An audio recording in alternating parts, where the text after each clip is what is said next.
الفيديو اللي فات اتعرفنا على تبويب البروكسي. ان شاء الله في الفيديو ده هنتعرف على واحد من اهم التبويبات داخل البروب سويت، وهو تبويب التارجت. خلينا نبدا بشكل عملي ونفتح اي موقع نجرب عليه عشان نتعلم سوا. خلينا دلوقتي نروح البراوزر ونفتح مثلا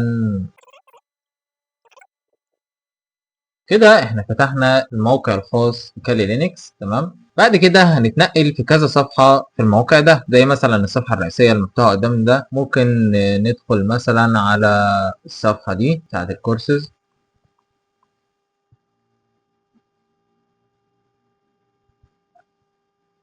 ممكن بعد كده ندخل على صفحة تسجيل الدخول.